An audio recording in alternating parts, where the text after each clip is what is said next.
Integration का basically मतलब होता है दो चीजों को या कुछ चीजों को आपस में इकट्ठा कर देना। तो यहाँ पे इकट्ठा किसे करने की बात हो रही है? अकाउंटिंग सिस्टम को इकट्ठा करने की बात हो रही है। दरअसल किसी भी कंपनी में जो अकाउंटिंग है वो किस तरीके से होती है? अकाउंटिंग करने के दो तरीके हैं। या तो वो कंपनी अकाउंटिंग करती होगी नॉन इंटीग्रेशन के हिसाब से, यानी कि नॉन इंटीग्रेटेड अकाउंटिंग, या वहां पे अकाउंटिंग होती होगी इंटीग्रेटेड के हिसाब से।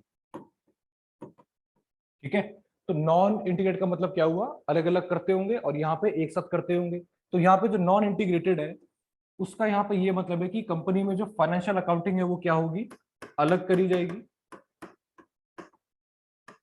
ये आपकी अलग हो जाएगी। और जो कॉस्ट अकाउंटिंग है वो आपकी अलग से बनाई जाएगी। बात समझ गए? इसको बनाने का पर्पस क्या होता है? फाइनेंशियल अकाउंटिंग को नेट प्रॉफिट नेट लॉस पता करना और उनकी फाइनेंशियल पोजीशन को जानना। वो कैसे जानते हैं हम लोग? बैलेंस शीट प्रिपेयर करके। कॉस्ट अकाउंटिंग का पर्पस क्या होता है? कॉस्ट को कंट्रोल करना, उसको कितने में बेचेंगे वो प्राइस पता करना, और प्रॉफिट कितना है हमारा सेल पे वो जानना। तो बेसिकली एक कम्युनिटी पे कितना कॉस्ट लगा वो यहाँ से पता किया जाएगा, और कितने में उसको बेचें, कितना प्रॉफिट जोड़ें, वो हमको यहाँ पे निकालना पड़ता है। बात समझ गए? तो कहने का मतलब इसका जो स्कोप है वो काफी ज्यादा लिमिटेड है। ये खाली कॉस्ट के ऊपर ही काम करेगा और ये सबके ऊपर काम करता है। फाइनेंशियल में तो जहां पर भी पैसे का इन्वॉल्वमेंट है वहां पे काम पड़ जाता है इसका। बात समझ में आ गई? तो यहाँ पे आपको ये समझना है कि फाइनेंशियल अकाउंटिंग में कौन कौन से एस्पेक्ट को रिकॉर्ड किया जाता है और कॉस्टिंग में किसको रिकॉर्ड किया जाता है। तो याद करो, मैंने आपको बताया था फाइनेंशियल में तो किसी को भी नहीं छोड़ते, चाहे वो अकाउंट रियल नेचर का हो, चाहे पर्सनल नेचर का हो, या चाहे नॉमिनल नेचर का हो। इन तीनों का मतलब पता है? पहले तो ये बताओ, अब एकदम बेसिक पे ले जाऊं मैं तुम्हें, क्लास 11th के। रियल एसेट्स वाले अकाउंट्स होते हैं, ये सारे के सारे एसेट्स वाले अकाउंट्स होते हैं। फर्नीचर का अकाउंट, लैंड का अकाउंट, बिल्डिंग का अकाउंट, प्लांट मशीनरी, ये सब हमारे कौन से होते हैं? रियल अकाउंट होते हैं। पर्सनल कौन से होते हैं? नाम वाले, जहां पे किसी व्यक्ति का, किसी कंपनी का, किसी इंस्टीट्यूशन का नाम आ जाए, है ना। जैसे राम का अकाउंट है, श्याम का अकाउंट है, रिलायंस लिमिटेड है, पीएनबी बैंक है, तो ये सारे के सारे किसके अंदर आ जाएंगे? पर्सनल के अंदर आ जाएंगे। नॉमिनल में किसकी बात होती है? एक्सपेंस और इनकम, या कह लो लॉस एंड गेन्स, यहाँ पे इसकी बात हो जाती है। अब फाइनेंशियल में तो तीनों को रिकॉर्ड किया जाता है, सबको रिकॉर्ड किया जाता है। मैं आपसे ये पूछना चाह रहा हूं, इन तीनों में से कॉस्टिंग में किसको रिकॉर्ड किया जाएगा? क्या सबको? भाई कॉस्टिंग को मैंने क्या बताया, सिर्फ किससे मतलब है कि मुझे इसको बनाने में कितना खर्चा लगा, मैं कितने में बेचूं। तो बेसिकली खर्चे की बात होती है कॉस्टिंग के अंदर, है ना। तो ना तो इनको रियल अकाउंट से कोई मतलब है, ना पर्सनल से कोई मतलब है, केवल किससे मतलब है? नॉमिनल अकाउंट से। बात समझ गए? तो कॉस्टिंग में केवल हमको क्या देखना है? खर्चा कितना हुआ या पैसे कितने आए, और पैसे भी गुड्स को बेच के आएंगे, उसी की बात हो रही है। और किसी अदर सोर्स से इनकम आ रही तो वो यहाँ पे रिकॉर्ड नहीं किया जाएगा, ये चीज है। अगर हम बात करें इंटीग्रेटेड अकाउंटिंग की, तो इंटीग्रेटेड का मतलब क्या होता है? इंटीग्रेटेड का मतलब यहाँ पे कंपनी अलग अलग नहीं करती है। यहाँ पे कॉस्ट अकाउंटिंग और फाइनेंशियल अकाउंटिंग दोनों को बिल्कुल साथ में किया जाता है। फाइनेंशियल प्लस कॉस्ट अकाउंटिंग दोनों को साथ में कर देंगे। दो प्रॉफिट निकालने की जरूरत नहीं है। ये वैसे अलग प्रॉफिट निकालते, ये अलग प्रॉफिट निकालते, बाद में उसको हम लोग क्या करते? रिकंसाइल करते, डिफरेंस कहां पे अराइज हो रहा है ये आपने पढ़िया लास्ट चैप्टर के अंदर। लेकिन जब दोनों साथ में करेंगे तो डिफरेंस अराइज होने की बात ही नहीं है, क्योंकि अब यहाँ पे दो प्रॉफिट की जगह पे एक ही प्रॉफिट आएगा और एक ही इंसान सारा काम कर रहा होगा। पॉइंट समझ गए ना। तो रिकंसाइलेशन की जरूरत है वो कहां पड़ती है? जब जहां पे दोनों अकाउंटिंग अलग अलग हो रही है, नॉन इंटीग्रेटेड हो रही है। जब एक साथ कर रहे हैं तो वहां पर रिकंसाइलेशन की जरूरत नहीं पड़ती है। तो हमको इस चैप्टर में ये सीखना है कि अलग अलग भी कैसे होती है और एक साथ करेंगे तो वो कैसी होगी। चलिए, इसके बाद मैंने आपको एक कॉन्सेप्ट बताया था किसका? कंट्रोल अकाउंट का। इस चैप्टर में आपको क्या नाम देखना पड़ेगा बार बार? कंट्रोल अकाउंट का। वैसे क्या मतलब है कंट्रोल अकाउंट का? जितने भी आपके एक्सपेंसेस होते हैं कॉस्टिंग के अंदर, जो एक्सपेंस होते हैं कॉस्टिंग के अंदर, उन सारे एक्सपेंस को हम क्या करेंगे? कंट्रोल करने की कोशिश करेंगे। कंट्रोल कैसे करेंगे? जैसे अगर हमने एक खर्चा ले लिया मटेरियल, मटेरियल हम लोग परचेज करते हैं, वहां बहुत सारा खर्चा किया जाता है। अब हमने एक मटेरियल तो परचेज नहीं किया होगा, बहुत सारे करे होंगे और बार बार करे होंगे। तो उन सबके लिए क्या करेंगे? अलग से अकाउंट बनाते हुए चलेंगे। एक हमने बना दिया मटेरियल ए अकाउंट, फिर बना दिया मटेरियल बी अकाउंट, उसके बाद मटेरियल सी अकाउंट, या और भी मान के चलो यहाँ पे। तो जितने हमने अलग अलग तरह के मटेरियल खरीदे उसके लिए अलग से अकाउंट ओपन कर दिया। पर मुझे सबको एक साथ कंट्रोल करना है तो उसके लिए मैं क्या बनाऊंगा? एक पेरेंट अकाउंट बना दूंगा। एक बड़ा से यहाँ पे क्या बना दूंगा? Material account. जहां पे जितने तरह के मटेरियल हैं उनका टोटल यहाँ पे लिख दिया जाएगा। भी अकाउंट बनेगा एक साथ इकट्ठा करके एक अकाउंट भी बनाया जाएगा। तो जो एक साथ बनाते हैं उसे क्या बोला जाएगा? Material control account. ठीक है, या फिर इसे क्या बोलते हैं? Store ledger control account. हमारे बुक में क्या नाम दिया हुआ? मटेरियल कंट्रोल का। तो ये तो मैंने एक एक्सपेंस की बात करी है। ऐसे ही कौन से और खर्चे होते होंगे? लेबर के ऊपर हमने वेजेस पे करे होंगे तो उसके लिए क्या बन जाएगा? वेजेस कंट्रोल अकाउंट या लेबर कंट्रोल अकाउंट, है ना। और कौन से खर्चे होते होंगे? ओवरहेड्स के, तो उसके लिए क्या बन जाएगा? Overhead control account. बात समझ गए? तो कॉस्टिंग में जहां पर भी एंट्री में पास करूंगा वहां पे साथ में क्या नाम चलेगा? हमेशा कंट्रोल वर्ड नाम साथ में चलेगा। जैसे मटेरियल खरीदा तो मटेरियल कंट्रोल लिखेंगे उसको, है ना। ना परचेज ना सिर्फ मटेरियल, क्या लिखेंगे? Material control account. वेजेस पे करा तो क्या लिखेंगे? Labour control account. तो कंट्रोल समझ लो कि सफिक्स है, हर वर्ड के साथ लग जाएगा। बात समझ गए? दूसरी आपको इंपॉर्टेंट बात बतानी है, जो फाइनेंशियल अकाउंटिंग होती है, जब आप इसमें एंट्रीज पास करते हैं तो एंट्रीज के कितने एस्पेक्ट होते हैं? एंट्रीज के दो एस्पेक्ट होते हैं। अगर कोई हमारे सामने ट्रांजैक्शन आती है तो उसको हम एक जगह पे क्या करेंगे? एक जगह पे क्या करेंगे? क्रेडिट। और ये होना ही होना है। बट कॉस्ट अकाउंटिंग के अंदर क्योंकि सब तरह के अकाउंट्स को रिकॉर्ड नहीं किया जाता, यहाँ पे बस किसको रिकॉर्ड करते हैं? नॉमिनल अकाउंट्स को। तो नॉमिनल में तो सिर्फ खर्चा होगा। अब मान के चलो एक ऐसी ट्रांजैक्शन हमारे सामने आ गई जहां पे एक तो खर्चे की बात हो रही है और एक रियल अकाउंट की बात हो रही है। अब रियल को तो ये रिकॉर्ड करता नहीं, केवल किसको रिकॉर्ड करता है? नॉमिनल को। तो यानी उसने उस अकाउंट को केवल या तो डेबिट या तो क्या कर दिया? क्रेडिट कर दिया। दूसरे जगह पे वो क्या करे? कुछ कर ही नहीं सकता। बट भाई अगर मुझे एंट्री पास करनी है तो मेरे पास कम से कम दो एस्पेक्ट तो होने चाहिए। अब ये क्या करे? रिकॉर्ड ही एक ही करता है, तो एंट्री के लिए दो तो मुझे चाहिए ना। तो एक तरफ को बराबर करने के लिए मैं क्या करूं? एक अकाउंट को ओपन करते हैं जिसका नाम है जनरल लेजर अकाउंट। क्या लिख देंगे? General ledger account. तो कॉस्टिंग में आपने जो पार्ट रिकॉर्ड करा वो तो आपने रिकॉर्ड कर दिया, या तो डेबिट में या तो क्रेडिट में। जो अपोजिट साइड है उसको बराबर करने के लिए क्या लिख देंगे? General ledger account. तो इतनी बातें हमने क्लास 1 में सीख ली थी। अब एंट्रीज पे कैसे हमको अप्लाई करना है वो यहाँ पे सीखेंगे एक एक करके। ठीक है, चलो सबसे पहले यहां मैं लिखूंगा ट्रांजेक्शंस, और इधर वो फाइनेंशियल में कैसे रिकॉर्ड होगा, कॉस्ट में कैसे रिकॉर्ड होगा, और जब हम इसको इंटीग्रेट करेंगे यानी एक साथ करेंगे तो कैसे रिकॉर्ड होगा। ठीक है, इसका यहाँ पे क्या मतलब है? Cost plus financial. ऐसा कह सकते हैं क्या? Financial plus cost equals to integrated, है ना। ऐसे यहाँ पे लिख देते हैं। तो सबसे पहले आपको मैंने यहाँ पे बात बताई ट्रांजेक्शन में, purchase of material. Purchase of material. अब आप कुछ भी मान लो, कैश में लिया है, क्रेडिट में लिया, पर मुझे इसकी एंट्री बताओ कि फाइनेंशियल में क्या एंट्री पास करते हैं। मैंने रॉ मटेरियल परचेज किया तो उसकी एंट्री क्या पास करेंगे? परचेज टू कैश, बैंक या फिर क्रेडिटर, है ना। बिल्कुल सही है। तो यहां पे मेरी एंट्री बन गई purchase debit to cash, bank या क्रेडिटर। ये तो आपको आता है। कॉस्टिंग में इसे कैसे रिकॉर्ड करेंगे? यहाँ पे किसकी बात हो रही है? मटेरियल की। उसको कौन कंट्रोल करेगा? Material control account. तो परचेज के प्लेस पे आप यहाँ पे क्या लिखोगे? Material control. Material control debit.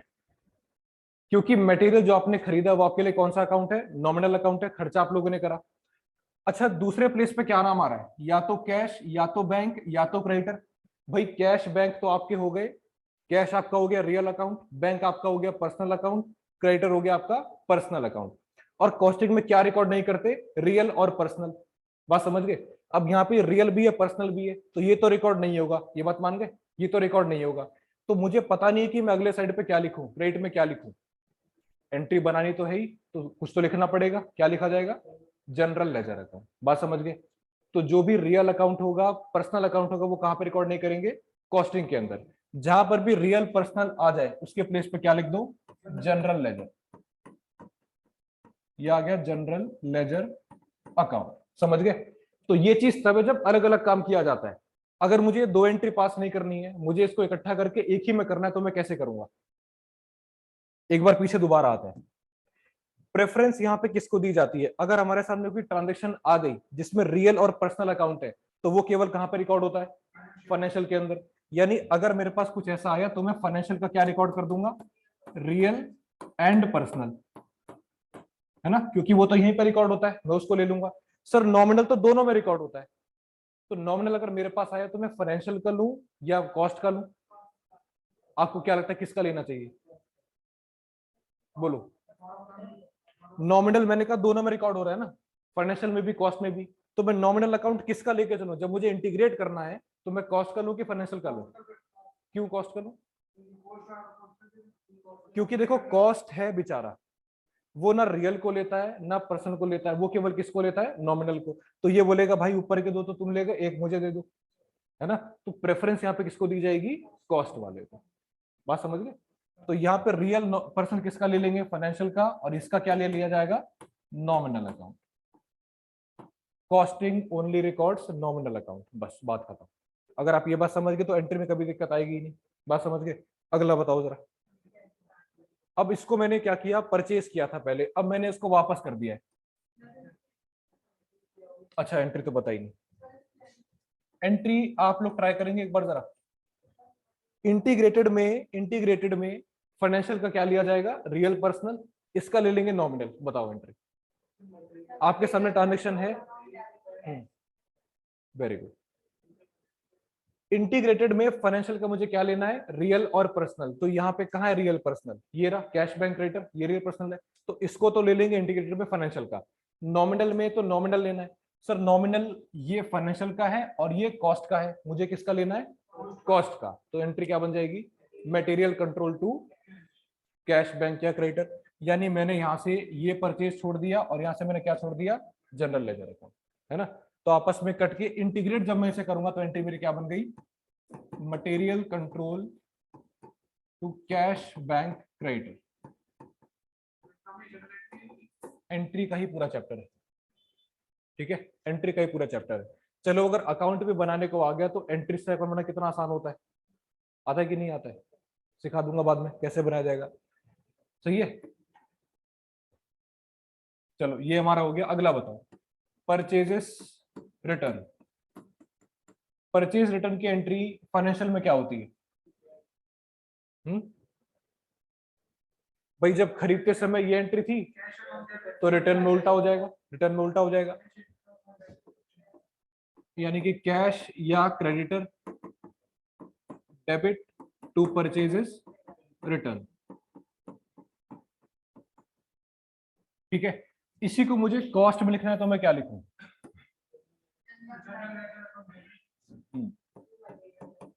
General ledger debit to material control.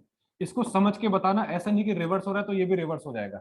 भाई जब मटेरियल कॉस्टिंग में आया तो डेबिट किया, जा रहा है तो क्या हो जाएगा, क्रेडिट हो जाएगा। मुझे डेबिट में पता नहीं चल रहा क्या लिखूं तो क्या लिख दूंगा, जनरल लेजर। ये हेल्पिंग अकाउंट है हमारा, इसको बोलते हैं सेल्फ बैलेंसिंग। तो अब हमारे पास यहाँ पे क्या एंट्री बननी चाहिए, मुझे रियल पर्सनल लेना है फाइनेंशियल का, cash creditor to material control, क्योंकि मुझे पर्सनल और रियल लेना है फाइनेंशियल का, नॉमिनल लेना है कॉस्टिंग का। Cash creditor to material control, ये आगे समझ में। तो एग्जाम में कुछ भी आ सकता है कि नॉन इंटीग्रेशन के हिसाब से एंट्री पास करो या फिर इंटीग्रेट करके एंट्री पास करो, दोनों आपको आना चाहिए, ठीक है। इसके बाद थर्ड ट्रांजेक्शन यहां पर हम ले लेते हैं, material purchased for specific job, ठीक है। अब यहाँ पे देखो कभी कभी कुछ ऐसी जॉब हमारे पास आ जाती है जहां पे हमको कुछ अलग से मटेरियल लेना पड़ता है। जैसे नॉर्मली मेरा बिजनेस ये पेन बनाने का है तो मैं क्या खरीदता हूँ मटेरियल के लिए, प्लास्टिक हो गया, इसके अंदर का लेड हो गया, जो भी लगता है वो मैं नॉर्मली खरीदता हूँ। पर मेरे पास किसी बड़ी कंपनी का एक ऑर्डर आ गया है कि हमें उस पेन में एक लाइट भी लगवानी है, तो मुझे वो छोटी सी बल्ब खरीदनी पड़ी। तो बल्ब मेरे लिए क्या हो गई, स्पेसिफिक जॉब के लिए मुझे मटेरियल लेना पड़ेगा। नॉर्मली मेरा काम उसका नहीं है पर मुझे वो ऑर्डर मीट करने के लिए अलग से एक मटेरियल लेना पड़ेगा, है ना। तो जब मैं मटेरियल लेता हूं, रॉ मटेरियल, या मैंने जो वेजेस पे करी लेबर को, या मैंने जो अलग खर्चे करे, ये सब खर्चे मेरे कहां पे जाके जुड़ जाएंगे, वर्क इन प्रोग्रेस अकाउंट के अंदर। बात सही है कि नहीं, मैंने मटेरियल खरीदा, लेबर को वेजेस पे करी और कुछ खर्चे करे, तो ये सब खर्चे मैं किस लिए करूं, ताकि मेरा वो सामान बनना शुरू हो जाए। तो मैंने वो कहां भेजा, सीधे सीधे वर्क इन प्रोग्रेस के अंदर। तो अगर मैं कोई स्पेसिफिक जॉब के लिए मटेरियल खरीदता हूं तो वो सीधे कहां पे चला जाएगा, वर्क इन प्रोग्रेस में। तो उसको मैं अलग से यहां पे रिकॉर्ड नहीं करूंगा, क्योंकि मैं रोजमर्रा उसको रिकॉर्ड नहीं करता, वो कभी कभी मुझे करना पड़ गया, वो केवल स्पेसिफिक जॉब मेरे पास आ गई, अलग से कुछ काम आ गया तो मुझे खरीदना पड़ा। बता रहा हूं, पॉइंट समझ गए मेरा क्या है? तो ये खर्चा इनसे तो अलग है, क्योंकि ये रोज रोज करते रहते हैं, बार मंगाते हैं, ये मुझे अलग से एक बार मंगाना पड़ गया।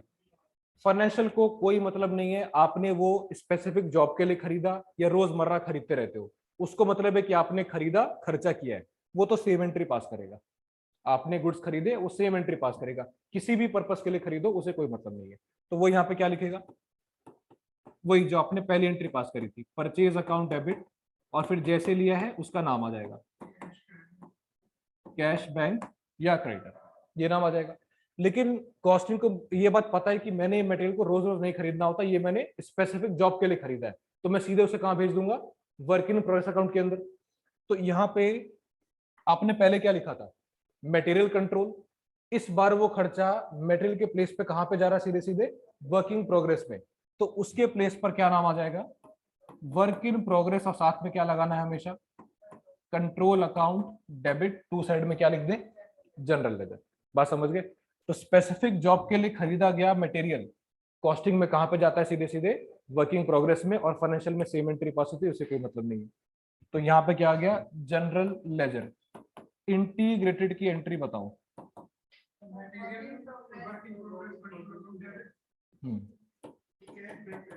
बिल्कुल, WIP control debit to cash bank, payment made to creditors. तो जिससे मैंने सामान उधार पे लिया था उसको मैं पैसे वापस कर रहा हूँ, इसकी मुझे एंट्री बताओ फाइनेंशियल के अंदर। क्या बात कर रहे हो, cash debit to credit to cash.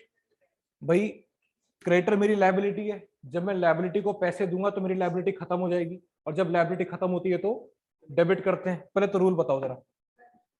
Clear, clear में से हम लेफ्ट साइड पे लिख लेते हैं, वॉवल्स के पहले दो वर्ड कौन से होते हैं, ए और ई, और यहां पे लिख लेते हैं LIC। तो वॉवल्स के पहले दो वर्ड ए ई का मतलब यहाँ पे क्या है, एसेट्स, ई का मतलब है एक्सपेंसेस। जब ये दोनों इंक्रीज होते हैं तो उन्हें क्या किया जाता है, जब ये दोनों बढ़ते हैं तो क्या किया जाता है, डेबिट किया जाता है। ठीक है, ये मैं रूल्स बता रहा हूं। जब दोनों कम होंगे तो क्या किया जाएगा, क्रेडिट किया जाएगा। LIC में उल्टा, LIC का मतलब यहाँ पे क्या है, लायबिलिटीज, इनकम या कह लो रेवेन्यू, और कैपिटल। बिल्कुल ही भूले पड़े हो सब कुछ। तो जब ये तीनों बढ़ रहे होते हैं, या तो लायबिलिटी बढ़े, रेवेन्यू बढ़े, या कैपिटल बढ़े, तो उसको क्या करते हैं हम लोग, इसका उल्टा है। जब ये बढ़ते हैं तो क्या होते हैं, डेबिट होते हैं, ये बढ़ जाएंगे तो क्या हो जाएंगे, क्रेडिट, और जब ये कम हो जाएंगे तो क्या हो जाएंगे, डेबिट। तो जब मैंने लायबिलिटी को पैसा दिया तो मेरी लायबिलिटी कम हो गई, और लायबिलिटी कम होती है तो डेबिट किया जाता है। तो यहाँ पे मैंने क्या लिखा, creditors account debit to cash. अब कैश मेरा कौन सा अकाउंट है, एसेट है, एसेट मेरी कम होगी तो क्रेडिट हो जाएगी, कैश या बैंक। इसकी एंट्री मुझे बताओ कॉस्ट के अंदर क्या होगी, सोच करके थोड़ा। Creditor control account debit to general ledger. आप भी सहमत हो इस बात से सभी लोग, क्यों सहमत नहीं हो भाई? क्रेडिटर पर्सनल है तो पर्सनल है तो क्या करें, हाँ ठीक है, क्रेडिटर पर्सनल अकाउंट है तो क्या होगा, हम्म, अच्छा क्रेडिटर रियल अकाउंट है, पर्सनल है, नॉमिनल है, पर्सनल है क्योंकि किसी का नाम होगा। कैश बैंक रियल है, पर्सनल है कि नॉमिनल है, रियल अकाउंट है। कॉस्टिंग में केवल किसको रिकॉर्ड करते हैं, कैश में से कुछ नॉमिनल है, नहीं है, तो ये रिकॉर्ड होगा ही नहीं। ठीक है, ये रिकॉर्ड होगा ही नहीं, क्योंकि यहाँ पे एक भी नॉमिनल अकाउंट की बात नहीं हो रही है ना। तो अगर मुझे इसे इंटीग्रेट करना है, मैंने फाइनेंशियल में तो एंट्री पास कर दी है, लेकिन कहाँ पे एंट्री पास नहीं करी, कॉस्टिंग के। तो दोनों को जब मिलाएंगे तो 1 + 0 तो 1 ही आ जाएगा, है ना। यानी कि ये सेम एंट्री जो आपने फाइनेंशियल में पास करी थी वही इंटीग्रेशन के समय पास हो जाएगी। कौन सी एंट्री है, क्रेडिटर टू कैश बैंक। ठीक है, तो बात को हमेशा याद रखो, इंटीग्रेशन में हमेशा फाइनेंशियल का कौन सा लेना है, पर्सनल और रियल, और कॉस्टिंग का हमेशा नॉमिनल। अगर नॉमिनल नहीं है तो छोड़ दो, वही एंट्री सीधे यहाँ पास हो जाएगी। इसके बाद जो बाकी ट्रांजेक्शंस हैं उसको यहाँ से मैं रीड करके बता देता हूँ। यहाँ देखो, जैसे ये ट्रांजेक्शन है, issue of direct material to production shops. हमारे पास मटेरियल है, मैंने उसे कहाँ भेज दिया, प्रोडक्शन के शॉप में भेज दिया। क्या फाइनेंशियल को इससे कुछ मतलब होता है कि आपने सामान यहाँ से उठाया वहां भेजा? जैसे मेरे पास स्टोर में सामान पड़ा है, मैंने साइट पर भेज दिया उसको, तो फाइनेंशियल में कोई मतलब नहीं है। उसे किससे मतलब है? खरीदा या बेचा, बस।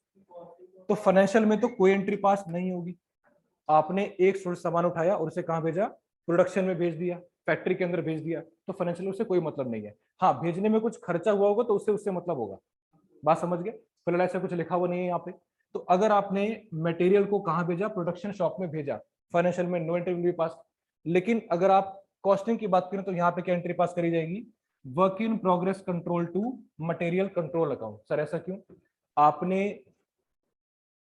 मटेरियल को प्रोडक्शन शॉप में भेजा है स्टोर से, क्यों भेजा है? ताकि वो आपका फिनिश गुड्स में कन्वर्ट हो। तो आपने उसको भेजा ताकि वो वर्क इन प्रोग्रेस हो जाए, तो आपका कौन सा अकाउंट आ गया? Work in progress. जब आपने इस गुड्स को परचेज किया था तो आपने डेबिट किसे किया था? कॉस्ट अकाउंटिंग के अंदर मटेरियल कंट्रोल को। जब सामान चला जाएगा तो यहाँ पे क्या लिख दोगे? Material control. देखो इसको यहाँ बताता हूँ, मैं बता रहा हूँ। जब आपने गुड्स को परचेज किया था, परचेज ऑफ मटेरियल, तो फाइनेंशियल में क्या एंट्री पास करी थी? Purchase to cash bank creditor, है ना? यहां पर ये एंट्री पास करी थी। कॉस्टिंग में क्या एंट्री पास करी थी? Material control to general ledger, ये लिखा था। अब आपने इस मटेरियल को क्या करा? प्रोडक्शन हाउस में भेज दिया, या समझ लो फैक्ट्री में भेज दिया। क्यों भेज दिया? ताकि वो फिनिश गुड्स में कन्वर्ट हो, है ना? तो आपको मैंने बताया था कि रॉ मटेरियल या वेजेस या अदर एक्सपेंसेस, जब आप इसको बनने के लिए भेजते हो तो वो खर्चा ट्रांसफर कहाँ पे हो जाता है? वर्क इन प्रोग्रेस के अंदर। तो आपने अभी किसको भेजा है? रॉ मटेरियल को भेजा है, तो यहाँ पे कौन सा नाम आ जाएगा? Work in progress. यहाँ पर जो दूसरी ट्रांजेक्शन है वो ये लिखी हुई है, issue of material to production house. सही है? तो सामान को यहां से वहां ट्रांसफर जब करोगे तो फाइनेंशियल में कोई एंट्री पास नहीं होगी। कुछ खर्चा नहीं हो रहा ना वहां पे, यहां से उठाया वहां भेज दिया, बस। कोई कॉस्टिंग की बात करें तो उन्हें फर्क पड़ेगा, क्योंकि आपने रॉ मटेरियल को जब लिया था तो कौन सी एंट्री पास करी थी? किसे डेबिट किया था? मटेरियल कंट्रोल को डेबिट किया था। अब ये सामान कहां पे जा चुका है? प्रोडक्शन हाउस के अंदर। तो आपने किसे डेबिट करा? Work in progress control debit. To side में क्या लिखें? फाइनेंशियल में क्यों नहीं होगी? देखो मेरे पास दो चीजें हैं, ये है मेरा स्टोर। जब मैं रॉ मटेरियल को परचेज करता हूं तो मेरा सामान कहां पे आता है? स्टोर में आ जाता है। स्टोर से मैं उसको भेजता हूं प्रोडक्शन हाउस में या फैक्ट्री में बनने के लिए। तो इस सामान को यहां से यहां पर भेजने में क्या कुछ खर्चा हो रहा है? मैं कहता हूं मान लो होता है, पर क्वेश्चन उसके बारे में कुछ बताया नहीं है। तो जब यहाँ पे यहाँ भेजने में कुछ खर्चा नहीं हो रहा तो फाइनेंशियल को रिकॉर्ड करने से कोई मतलब है क्या? कोई मतलब नहीं है। हाँ, अगर ऐसा कुछ लिखा होता कि इसको हमने स्टोर से यहाँ पर भेजा और रास्ते में हमने कैरेज वगैरह पे कर दिया है, तो उस कैरेज वगैरह की एंट्री बेशक पास कर देते, पर सामान भेजने पे उन्हें कोई मतलब नहीं। केवल किससे मतलब है? कॉस्ट अकाउंटेंट को। उसने क्या लिखा कि मेरे पास यहाँ पे सामान आ गया वर्किंग प्रोग्रेस में, और क्या चला गया मेरे पास से? मटेरियल चला गया। और जब इंटीग्रेट करेंगे तो यही एंट्री आपकी यहाँ पर भी आ जाएगी, क्योंकि वहां पे कुछ लिखा ही नहीं है। बात समझ गए? अगला पढ़ो यहाँ पे, issue of material, issue of indirect material to production houses. पहले आपने डायरेक्ट मटेरियल को भेजा था, आपने किसको भेज दिया है? इनडायरेक्ट मटेरियल को। तो भेजने पे अगेन यहाँ पे कोई एंट्री पास नहीं करनी है। पहले आपने यहाँ पे क्या लिखा था? Working progress control. अब क्योंकि ये इनडायरेक्ट मटेरियल है तो यहाँ पे किसका नाम आ जाएगा? ओवरहेड का नाम आ जाएगा। ओवरहेड में हमारा सेफर साइड कौन सा होता है? फैक्ट्री ओवरहेड होता है। जब कुछ समझ में ना आए तो कहां पर डाल दो उसको? फैक्ट्री में डाल दो। क्लियर हो रही है बात? जब डायरेक्ट को भेजोगे तो किसका नाम आएगा? WIP कंट्रोल का। इनडायरेक्ट को भेजोगे तो किसका नाम आ जाएगा कॉस्टिंग के अंदर? फैक्ट्री ओवरहेड का। दूसरी जगह पे सेम रहेगा आपका। तो factory overhead control account debit to material control account, integration के समय ये सेम एंट्री पास हो जाएगी, कोई दिक्कत? सही है? तो कुछ ट्रांजेक्शन ऐसी होती हैं जो फाइनेंशियल में रिकॉर्ड नहीं होती, सिर्फ कहाँ पे रिकॉर्ड होती है, कॉस्टिंग में। और बहुत सारी ऐसी हैं जो केवल कहाँ पे रिकॉर्ड होती है, फाइनेंशियल में, कहाँ रिकॉर्ड नहीं होती, कॉस्टिंग के अंदर। आगे पढ़िए जरा। Return of direct material to stores. आपने पहले क्या करा था, स्टोर से सामान कहाँ भेजा था, प्रोडक्शन हाउस के अंदर। अब उन्होंने प्रोडक्शन कर लिया, कुछ बच गया वहां से, तो बचा हुआ कहाँ भेज देंगे, वापस स्टोर में वापस भेज देंगे। तो अगेन यहाँ वहां ट्रांसफर करने से किसे मतलब नहीं है, फाइनेंशियल को मतलब नहीं है। भाई इन्होंने पहले सामान भेजा, इन्होंने प्रोडक्शन करा, जो बच गया उन्होंने वापस कहाँ भेज दिया, स्टोर्स के अंदर। भेजने पे अगेन फाइनेंशियल में कोई रिकॉर्ड नहीं होगी एंट्री, केवल कहाँ पे रिकॉर्ड होगी, कॉस्टिंग के अंदर। जब पहले भेजा तो क्या लिखा था, WIP control to material cost. वापस आ रहा है तो क्या कर दोगे, एंट्री को रिवर्स कर दोगे। अब ऊपर क्या आ जाएगा, मटेरियल कंट्रोल, क्योंकि स्टोर के पास मटेरियल आ गया, अब वो उसको डेबिट कर देंगे। और टू साइड में क्या आ जाएगा, WIP कंट्रोल, क्योंकि उसका बैलेंस कम हो रहा है। कोई दिक्कत वाली बात, उल्टा ही है अपोजिट इसका। और इंटीग्रेशन में ये सेम एंट्री आपकी यहाँ पर लिख दी जाएगी। नेक्स्ट है रिटर्न ऑफ इनडायरेक्ट मटेरियल, उसको भी उल्टा कर दो, है ना। पहले आपने क्या लिखा था, factory overhead control to material control. अब ये उल्टा हो जाएगा, material control account debit to factory overhead control account. बात समझ में आ गई। तो ऐसे ट्रांजेक्शन आपके पास बहुत सारी हैं, लेकिन मोस्ट इंपॉर्टेंट ये 10 है, इनको अच्छे से कर लेना। अगर क्वेश्चन आया तो इनमें से तो एंट्रीज आपसे पूछी जाने वाली ही जाने वाली है। पहले वो 10 अच्छे से कर लेना, अगर टाइम बचे तो फिर आगे वाली भी रीड कर लेना। ठीक है, मिल जाएगी। ठीक है, तो आज के लिए तो रखते हैं।